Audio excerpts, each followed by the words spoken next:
My business license, my client list, my lease agreement, my brand name, the one I spent 3 years building from nothing, registered under my mother's name because she said it would protect me from liability.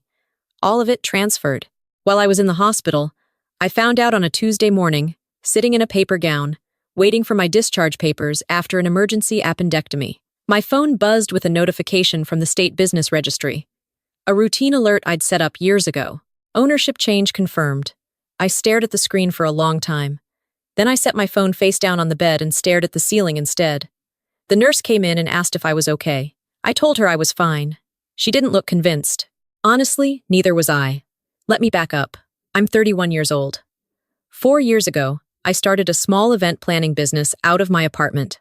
Not glamorous corporate luncheons, small weddings, baby showers, non-profit galas, but it was mine. Every client, every contract, every late night building vendor relationships and chasing invoices, all mine. When I was ready to sign my first commercial lease, my mother offered to help. She'd always been good with paperwork, she said. She was listed as an authorized signer on a few of my early accounts because I was traveling for events constantly and needed someone local who could handle things. It made sense at the time. She was my mother. I trusted her completely. My brother had been struggling for years. Between jobs, always had a reason things didn't work out, always had a plan that was just about to take off. My mother worried about him constantly in that particular way that consumed her quietly, totally, the way water fills every crack in a foundation. I understood. He was her son. What I didn't understand was that worry had apparently become a business plan. The ownership transfer had been processed 4 days earlier, while I was under general anesthesia. My mother had signed the paperwork. My brother's name was now on the license. My company, the one I had named after the street where I grew up, the one that had taken me 3 years and more money than I want to admit to build, belonged to someone else. There was a note waiting at my apartment when I got home. I nearly missed it. I was still sore from surgery, moving slowly, focused on getting to the couch without dropping my bag, but it was sitting on the kitchen counter, held down by my spare key. A spare key I had given my mother 2 years ago for emergencies. The note was in her handwriting. "We knew you'd make this difficult. Your brother needs a real chance. You have your talent, you'll rebuild. The business will stay in the family. Please don't make this ugly. We've already spoken to a lawyer." I read it twice. I set it down on the counter. I went to the couch, put a pillow behind my back, and opened my laptop. I did not call her. I did not call my brother. I did not cry, not yet, and not about them. The first thing I did was forward the business registry notification to my personal email, my cloud storage, and a folder I labeled simply documentation. Then I opened a new document and started writing down every single thing I remembered. Every account, every password, every vendor contact, every client whose event was coming up in the next 6 months. I wrote for 2 hours. The second thing I did was call my accountant. She picked up on the third ring. I explained, as calmly as I could, what had happened. There was a pause on her end. Then she said, "Don't touch anything. Don't move money. Don't send emails from the business account. Call a lawyer today." "I know," I said. "Today," she repeated. I called 3 attorneys that afternoon. The first couldn't take a new client for 2 weeks. The second specialized in real estate. The third called me back within an hour, and we had a phone consultation that lasted 45 minutes. By the end of it, I had an appointment for the following morning and a short list of things to gather before I arrived. I slept 4 hours, not because I was calm, because I was exhausted and my body had just had surgery and it simply shut down. In the morning, I showered, dressed carefully, and drove to the attorney's office with a folder of printed documents and a very specific kind of stillness inside me.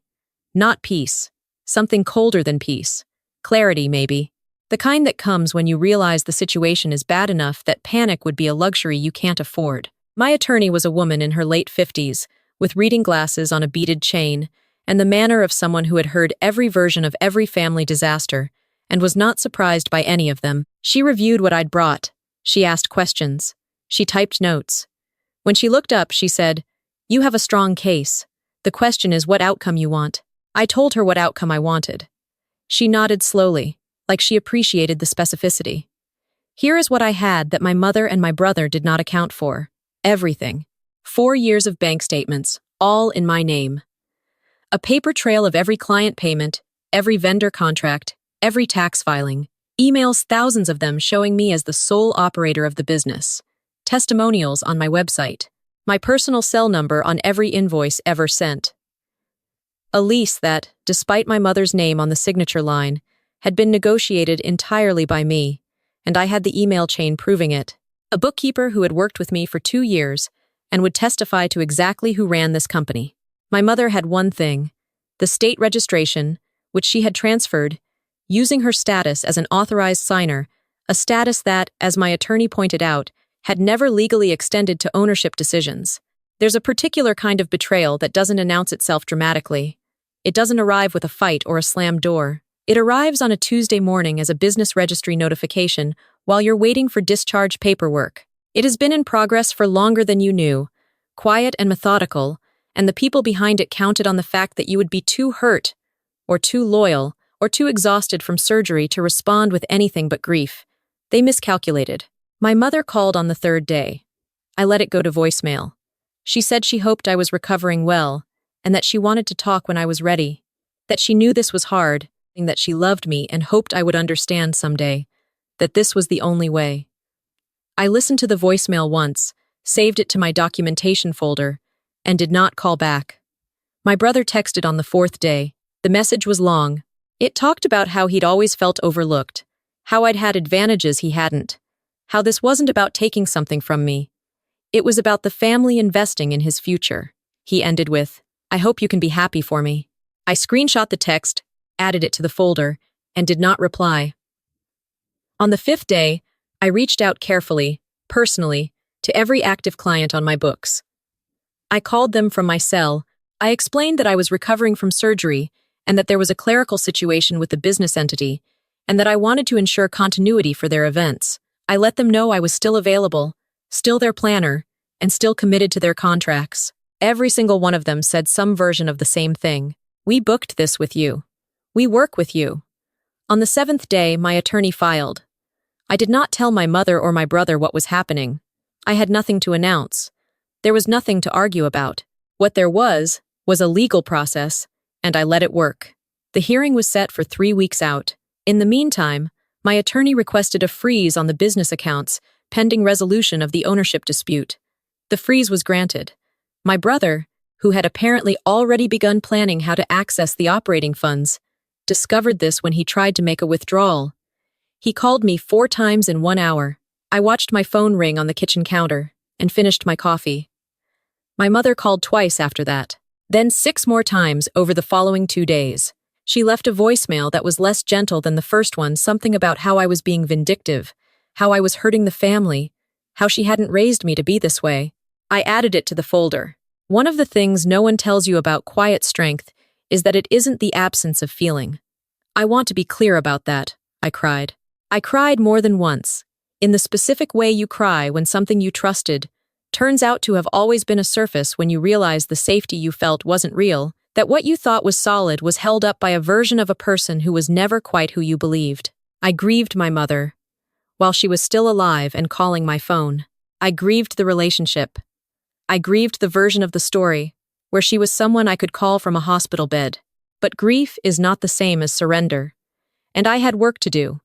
The morning of the hearing, I wore the same blazer I'd worn to my first ever client pitch 4 years ago. It still fit. I drove myself, found parking, went upstairs, and sat next to my attorney with my folder of documentation on the table in front of me. My mother and my brother were across the room with their attorney, a man who looked annoyed to be there, which I thought was probably a bad sign for them. The judge reviewed the documentation. It took less time than I expected. The authorized signer status had clear limits under the operating agreement limits that had not been disclosed to the registrar during the transfer. The transfer was flagged as potentially improper. Combined with the comprehensive evidence of sole operation, the ruling was unambiguous. Ownership reverted to me. The business accounts were unfrozen in my name only. My brother's name was removed from the license. My mother's authorized signer status was formally revoked. Court costs were awarded. I thanked my attorney in the hallway. She shook my hand and said, "Don't give anyone access to anything they don't absolutely need." I told her I'd learned that lesson. I walked to my car, sat in the driver's seat, and let myself breathe for a moment. Then I turned on my phone. 41 missed calls, 38 from my mother, 3 from my brother. I put the phone in my bag and drove home. I made dinner that night, actually cooked, something I hadn't done properly since before the surgery. I ate at my table with the folder closed on the counter and the notification sound turned off. Outside, the evening was doing what evenings do, indifferent and unhurried. I thought about what my mother had written in that note. You have your talent, you'll rebuild. She had meant it as consolation. She had meant it as the thing that made what she did acceptable. I think she genuinely believed it. What she didn't understand is that I was never going to rebuild, because nothing had been destroyed. It had only been threatened, briefly, by people who mistook my patience for passivity and my silence for acceptance. I've spoken to my mother once, since the hearing. She called and I answered, because I thought it was time, and because I still believe in conversations, even when they're hard. She said she was sorry that things went the way they did. She did not say she was sorry for doing it.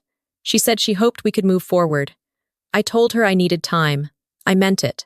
I do need time not to forgive on a schedule, not to pretend my way back into a relationship that had fault lines I'd never seen before, but to figure out what is actually true about the people I grew up with, and what, if anything, is still worth returning to. My brother has not contacted me since the hearing. Not once. I find that clarifying. The business is mine.